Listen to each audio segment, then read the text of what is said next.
Hello everybody, FarmSimGuy here, hope you're all doing well. Welcome to Schweissing Bahnhof. Now, this is a series I have been playing almost, exclusively as a stream on a Wednesday night, but this week I'm a little bit busy, so I've been unable to set up the stream, so I thought we would do a video. And for those of you who haven't been following the live stream, in essence, let's start from the beginning with this one. So, let's go to the PDA, let's have a look at where we're at. And there's our PDA, and if you haven't played this map, I strongly advise you go and check it out, even if you're not into European maps, because this is fantastic. It's a 4X map. It's been out since very early on in the game, and it is fantastic. Now you can see this is our little setup here. As you can see, there's quite a lot going on there, but you can see the fields we own. 40, 39, 38, 37, 36, 34, 13 and 12 just up there. Now these have all been grass fields, and we have done one silage cut so far, and we have some silage under wraps, but I was pretty disappointed with the amount of silage we got, so we are replanting every single one of these as corn, and I think we'll do a major corn harvest from a silage perspective, probably fill this massive bunker that we've got here, and then we'll see what we can do with that, because we do have the BGA on site, and that is kind of our main source of income, really. We do have a few cows, but in essence we are here as a big contractor running this BGA here. We have lots of slurry, lots of digestate to use on the farm as well. But I thought you'd have a little bit of a look round the farm first. We have, like I said, done a rather large grass harvest to start with. Initially we mowed it, windrowed it, and then used a forage harvester to pick it up with these trailers here. But second time we did it, we used these pickup wagons just to pick up speed a little bit with it, which worked very well indeed. We are, I would say, heavily weighted towards Fendt in terms of tractors, although you will see that we do have a John Deere here, and those of you who have been watching the live streams will know that this is new, so we'll come back to that in a little minute. Over here we have the Class Zerion 4000, and we have the big Fendt 1050. We also have the Zerion 5000, which is in the field at the moment with the planter on it, which we're about to go and get actually, because we are going to run our new John Deere with that. We've also bought this Class telehandler here, and we have also purchased the 4940 sprayer. We've got the dry box on the back at the moment, but we also have got the big booms as well. We've got lime there waiting to go into that, and the reason we've got that is because we have a couple of fields and a couple of parts of the fields that need liming as well. If we just jump back to the map here, you can see field 37 in its entirety needs lime, and you'll see here actually we've merged. So actually we've merged 39 and 38 together. There was a narrow strip that ran down here, so we've merged those together. So a little bit of lime on that wouldn't go amiss. 37 in its entirety, and you can see as well here we've merged 35, 34 and 36 all into one big field. So where we have merged those, that needs a little bit of lime as well. So we'll do that straight away. But before we do that, I am going to send the Class Zerion 5000 here back from the field. We'll swap it with the John Deere, and then we'll run over with the spreader and just get that strip down there done. And then we'll set that off on a little bit of a course play in 37, and we'll get the planter running in this field 39-38 combo as well here. And then by that time, we should be able to get the last little bit of lime done in here as well. That is that. The other thing, again, if you have been watching the live streams, is that we had a much smaller, less practical shed here. Now we've got a little bit of a bigger shed. We can keep all of our supplies under cover. There is the boom temporarily sitting there. So we will move that at some point in the future, because the other thing we need to do as well, all of our machinery is pretty dirty. You can see here we've just merged the fields with this in the other episode. So this needs a little bit of a birthday.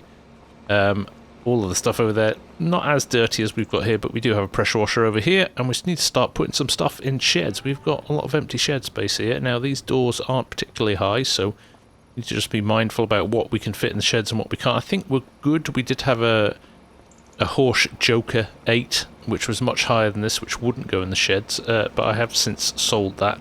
And we also have to make a decision whether or not we keep this. We sold the Massey Ferguson as well, which was attached to the windrower over there. That was the swap for the John Deere.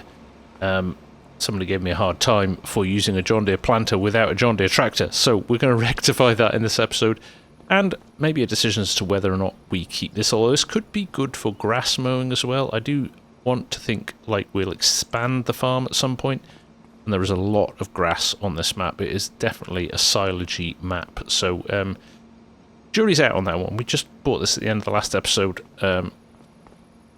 yeah, I'm still in two minds whether or not we keep it. My aim is really to try and keep things relatively in keeping with the fact we're on a German map, so using Class, using John Deere, using Fendt is the way to go. I just realised I left the engine on that, so we'll turn that off. But first things first, let's go and get the Zerion 5000 and bring that home.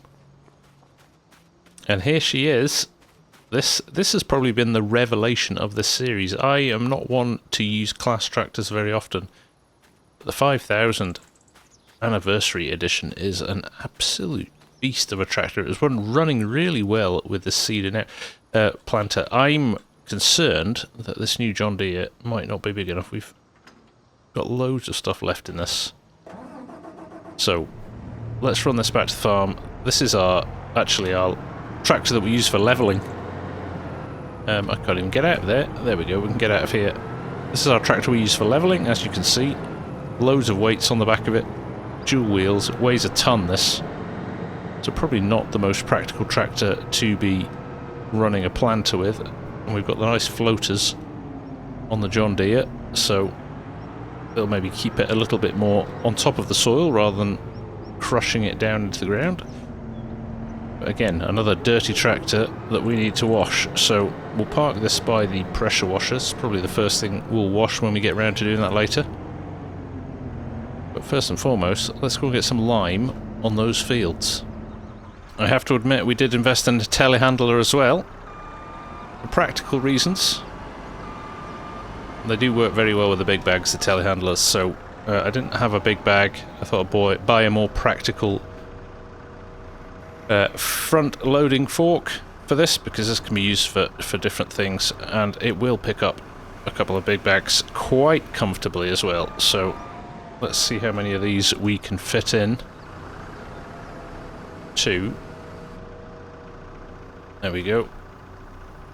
2 at once, look at that. We'll let those unload. I think we could probably get most of these in here. The capacity of this is huge. So let's get these loaded up. And like I said, that strip where we've just come from, where the planter is the first place we are going to head to. This is a tiny strip there I'd like to sort before we get planter in there, and then we'll go and do some of the bigger fields after that. There we go, another 2 bags. Let's get these in as well.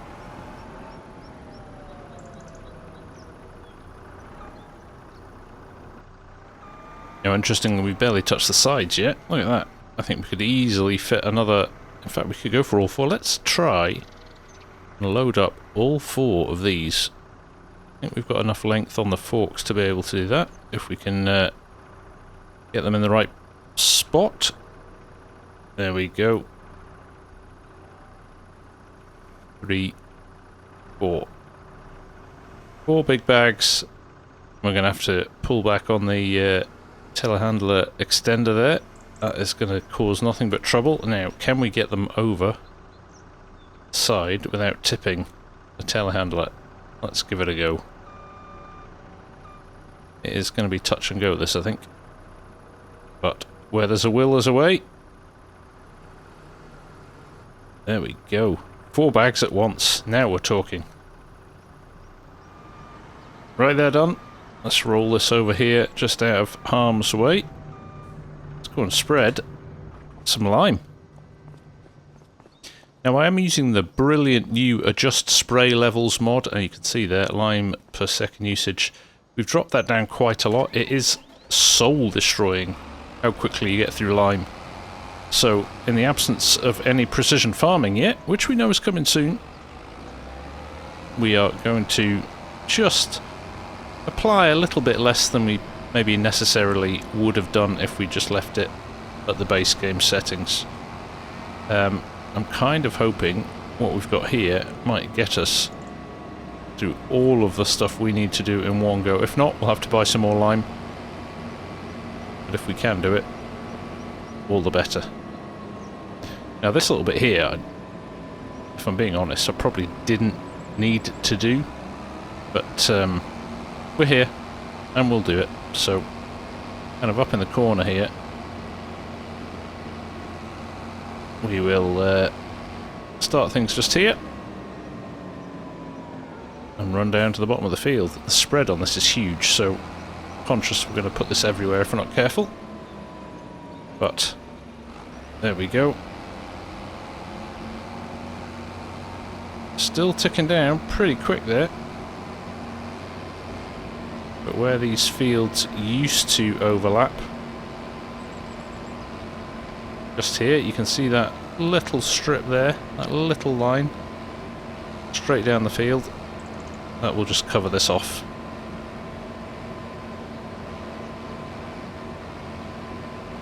It'll look a little bit messy until we get the planter over it, but all good for now. It's ticking the boxes, it will help our yield, so definitely worth doing. There we go, all done. And we are now on 75% from 82, so hopefully we should be able to do the entire field with this. Let's give it a go, shall we? I'm going to just hopefully sneak over this creek here without causing too many problems. There we go. Right, let's crack on. Right, we'll tuck ourselves into the corner here. We are going to use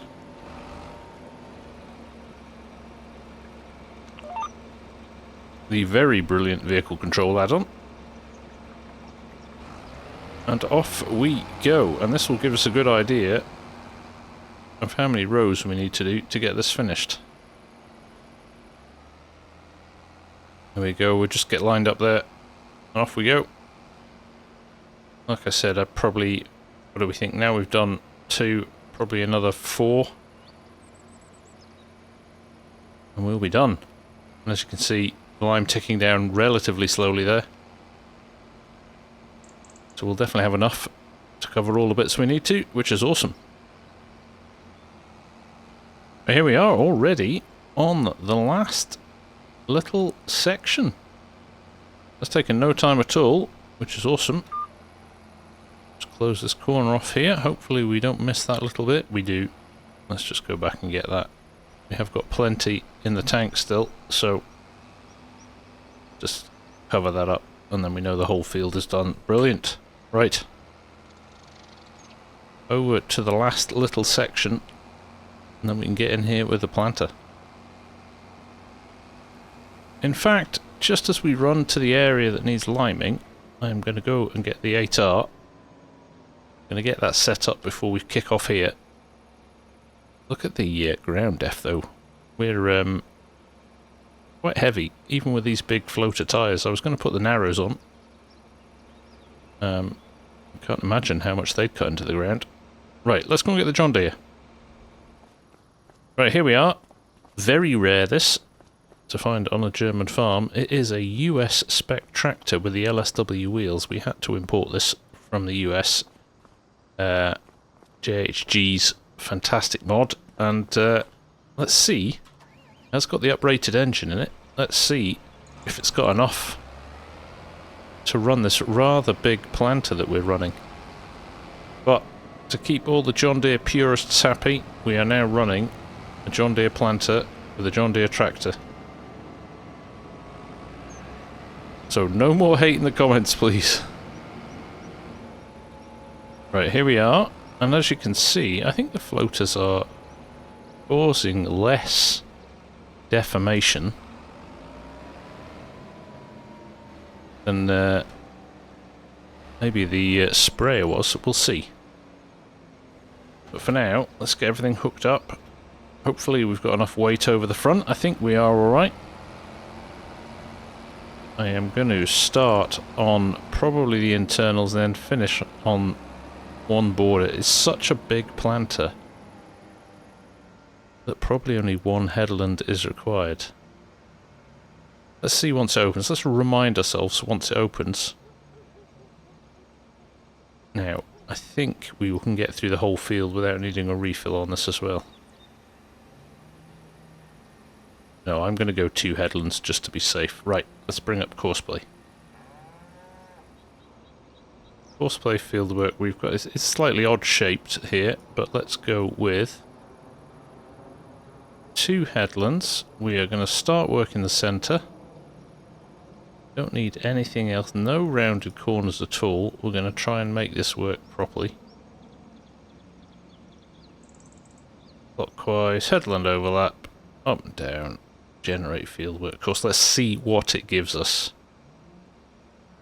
A tractor in the way slightly, but that looks pretty good to me. So let's head back out. Make sure we're on first waypoint. Send it on its merry way. Of course, it's going to fold up again and head to the first waypoint. We'll come back when it's just about to start.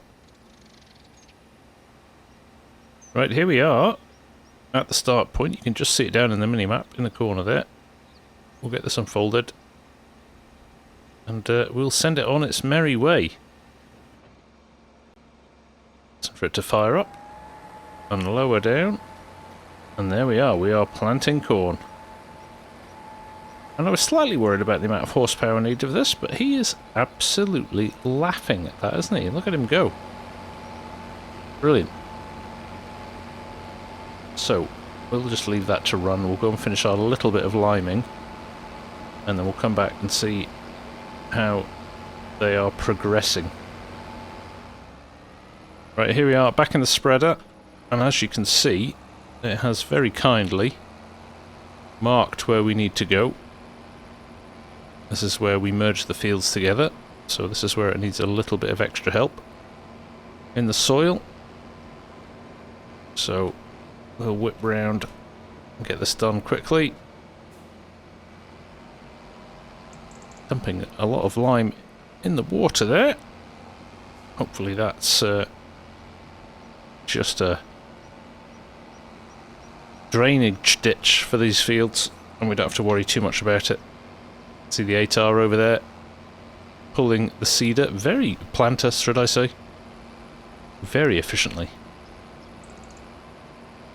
Now here we are, we're heading up here. I am overlapping slightly on the left hand side so we get it all, but then I will come back and catch these little bits at the end. We've got plenty of lime, so not the end of the world, but it will be nice to have these covered off. We'll check the map in a minute and just make sure we've got everything, but I think we're looking pretty good here. Hasn't taken too long at all. And then it's a case of, I think, really tidying up the yard, getting everything sorted and prepped for getting all of this in the ground, and then it's a bit of a waiting game until the next harvest comes around. We have got a little bit of grass that we can mow and things like that, but in essence we're waiting for a massive maize harvest.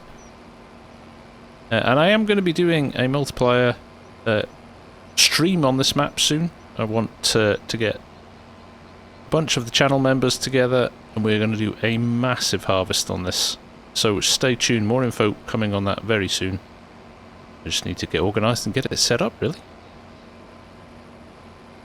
Right, there we go. That is us done with the liming. Let's just jump to the map and check that we've got everything covered off. So there we go. You can see, alright, there's a tiny little strip down there, which makes no odds, to be honest. But our fields are merged fields, this one and this one. Now no lime markers in there at all, and 37 as well, the other field that we need to do lime in. All looking very good. So let's park this up and let's go back and see how our planter is doing. Right, there we go. For now we are going to leave this in here. This is not its permanent home, but it will do for now until we've sorted some of the other bits out on the yard, and at that point we'll be able to probably put it in a shed. But now what we're going to do I'll take the opportunity to clean this tractor over here before we put it away. We'll start just tidying up the yard. Like I said, we've got a lot of sheds that are empty and a lot of vehicles lying out. So it's a good opportunity to tidy some stuff up. Particularly this absolute beauty of a tractor. There's our forage harvester in there as well. Tucked away, that is clean. I did take the time and the effort to clean that. But the rest of the stuff, as per me, not very clean. But it won't take long. Now our first challenge with this tractor, it doesn't fit in the shed with the big wide wheels on. I think this will actually end up going where the sprayer is. So let's run it over there actually. That is a slightly wider shed. So we can put it in there. Yes, there we go. Plenty of space in there for that. So what we'll do, we'll just wash this and pop this in one of these sheds. May put it next to the forage harvester actually. I know this hasn't done much work, but we'll just give it a quick once over. As we're right next to it, and let's move this forage harvester over a bit as well. Right, we're actually going to tuck it in the corner of this shed, I think. Go. Right, we've got a fair bit to tidy up here. We're going to do all of this, and then hopefully by that time, the planter will have finished.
Right, we've been tidying in the yard for a bit and we just thought we'd jump back and see how this was getting on, and it looks like he has started on the headland. So just this and one last headland to go. It's just closing off that first headland, and as you can see, one last headland to go. So we are nearly there, which is exciting. Another field done, which will leave us just the one over there that we limed. You can see there, very white, and then the combo field that we did as well with the lime spreader. So we are making good progress. That will be all the corn in the ground then, and we'll be in a position where we can just basically sit and wait until it is good to go. We've got 100% fertilization in all the fields. We have limed everything. We are looking at pretty optimal yields in these, so fingers crossed we'll get some good crops out of this, some real volume. There we go, moving on to the last headland now. So we'll go and finish tidying up, and then we will come back when this guy is done, get him set off into the next field. Right, last tractor, and probably the muddiest of the lot. Let us get this washed up now. I don't have anywhere to put this because with the wide tyres on, it isn't going to go in any of the sheds we've got at the moment. I do need to invest in a better shed, don't I? Need to probably rethink the farm layout. We do got a bit of space, maybe to fit something in at a different angle over there. One to worry about in the future, but for now I just want to make sure everything's clean and put away, and then we will go and get the planter from the field, which should be just about finished by now. There we go, everything done except for the weight at the front. Give that the once over. That wet on the tyres does look very good, doesn't it? Fantastic. There we go. Everything clean. There's a certain New Zealander who would be very proud of me. Right. This one, I think we are just going to have to pop down the side of a shed here for now. In the absence of anything else. So let's just drop it here. I don't think we need this tractor for anything at the moment, so just pop him there. And then let's go and see how that field's getting on. And we come back just to see that the field has been planted. So what we're going to do, we're going to head straight out of here. That's 2 down. The 2 biggest fields actually done. We'll head over to the field next to us with the lime in it. I can't drive this, do the little stream there. We're going to have to go back out onto the road and into there. But on that note, I think we will leave it. Just giving you a little bit of an insight as to what we've done so far with this and what's coming down the line. Big, big harvest coming our way, which I'm very excited about. So stay tuned. We'll be getting onto that very quickly. And equally, like I said, we will have an alternative version of this map. This is going to be the single player and remain that. We are going to set up a really nice, big members multiplayer stream to have some fun on in the next couple of weeks, so stay tuned for that as well. But for now, let's get this in here, let's get it unfolded, and let's finish off this planting. So thank you very much for watching. I hope you've enjoyed it. I hope you enjoyed this map as well. Definitely worth going and checking this out. Brilliant job from Laszlo. This is Schweising Bahnhof and it is in the mod hub. Well worth looking at. Okay, on that note, thank you very much for watching, and I'll see you again very soon. Take care. Bye for now.